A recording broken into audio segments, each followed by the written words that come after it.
ngomong begini kan, Beb, kita susah nih Beb, lockdown, gak ada ceramah, hanya bilang istighfar yang banyak.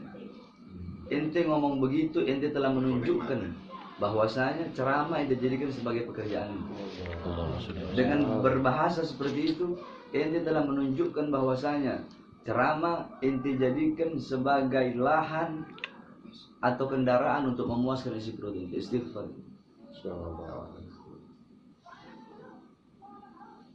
Jangan seperti itu.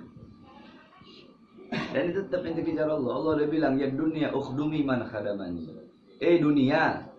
Dunia di situ harta, pangkat, jabatan, tahta, kekuasaan, usaha, semuanya. Ukhdumi man khadamani, kata Allah. Dunia, layanilah orang-orang yang melayaniku. Berbaktilah kepada orang-orang yang berbakti kepadaku. Ya, ini ibarat kata, kalau ente orang melayani Allah, dunia melayani ente. Ente berbakti kepada Allah, dunia berbakti kepada ente. Ente mengejar Allah sambil ngerangkak, dunia ngejar ente sambil lari. Sebaliknya, wahai dunia, kalau orang-orang yang melayani kamu sehingga lupa kepada aku, ghafil, lalai, karena melayani kamu dia lalai, karena berbakti kepada kamu, karena mencarimu dia lalai, kamu bikin hidup mereka susah. Ente kejar Allah, dunia dapat, akhirat dapat. Ente kejar dunia, dunia ente nggak dapat, akhirat ente nggak dapat. Kenapa akhirat nggak dapat? Karena waktu ente habis untuk mencari dunia. Sebab dunia itu kayak bayangan. Ente bisa ngejar bayangan?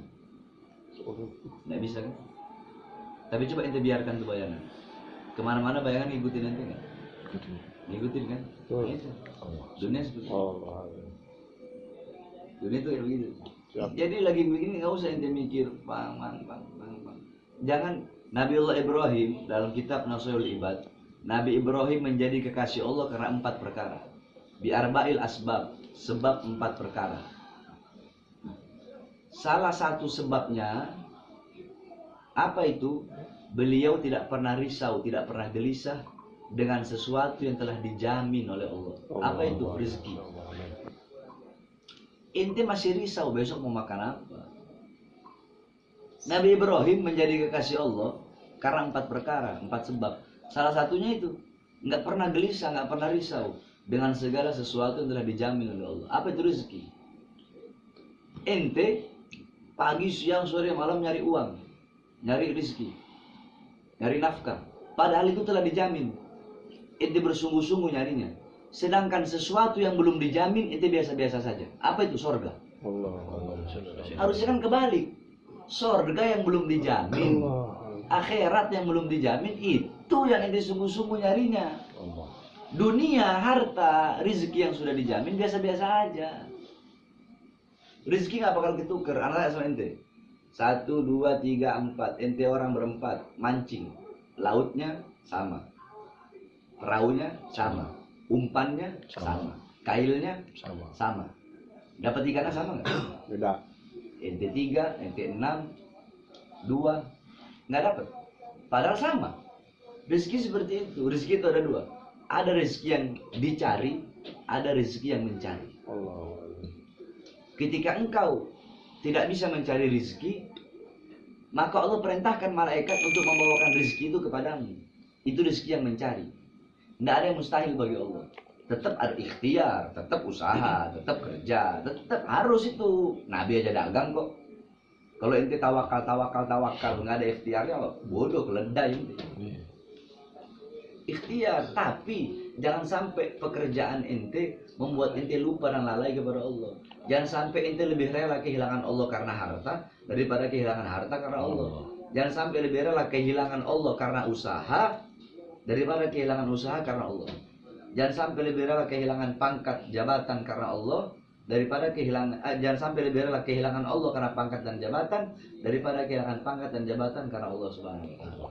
Ente kejar Allah, layani Allah, taat sama Allah, patuh sama Allah, Allah jamin hidup ente bahagia dunia. Amin. Jadi keadaan seperti ini nih, lagi lockdown, nggak usah ente gelisah, dijamin sama Allah. Ya jangankan kita manusia yang beriman, manusia yang beribadah.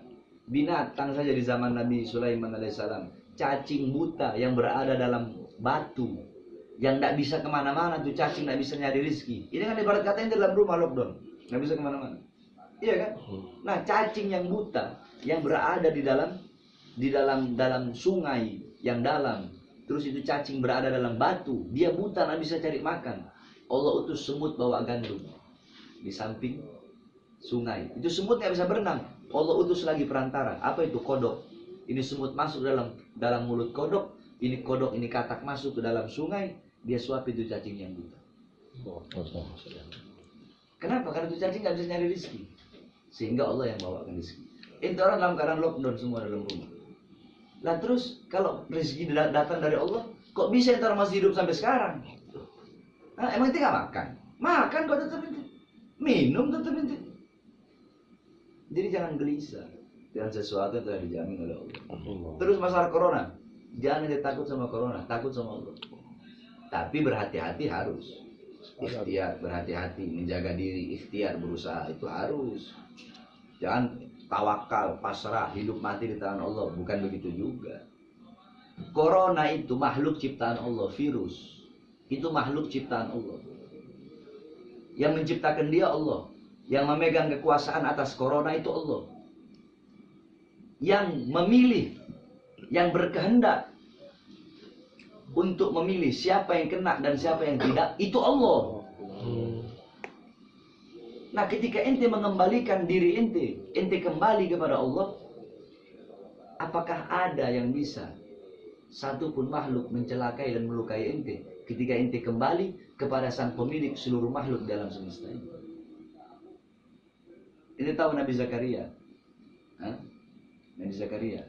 Nabi Zakaria itu dibunuh sama orang Yahudi. Dibunuh sama orang Yahudi. Kenapa dibunuh sama orang Yahudi? Karena beliau sembunyi dalam pohon. Beliau bilang, wahai pohon, terbelahlah engkau. Aku ingin sembunyi dalam pohon.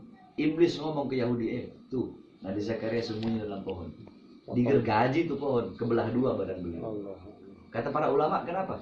Karena Nabi Zakaria tidak bilang kepada Allah, ya Allah, aku bermohon kepadamu, berlindung kepadamu. Nabi Zakaria ke pohon.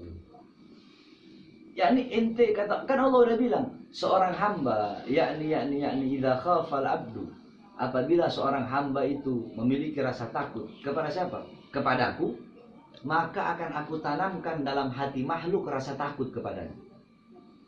Jadi kalau ente takut sama Allah, corona makhluk Allah, dia bakal takut sama ente. Tapi tetap ente usaha ikhtiar. Jangan ente tawakal pasrah terus nggak ikhtiar. Tetap tawakal, tetap ikhtiar, usaha. Usahanya ente apa? Pakai masker, itu usaha. Usahanya ente apa? Cuci tangan, itu usaha namanya. Sebab kalau ente nggak ikhtiar, langsung tawakal, salah. Ada step-stepnya. Nggak bisa langsung ente ketiga, 1, 2, 3 dulu. Dulu di zaman Nabi ada sahabat, kudanya nggak dikekang dulu, dibiarin kudanya. Kata Rasulullah salah. Ketika Rasulullah tanya, kenapa kamu biarkan kuda kamu? Saya tawakal sama Allah. Salah. Ikhtiar dulu, usaha. Ikat kau punya kuda biar nggak hilang. Ikhtiar udah, usaha udah, baru doa. Ya Allah jaga saya punya kuda biar nggak hilang. Ikhtiar udah, doa udah, baru tawakal. Yang mau corona hilang, hatamin kitab Imam Bukhari. Jami'ul Bukhari itu hatamin. Bikin berkelompok 40 orang atau berapa orang. Hatamin kitab Bukhari.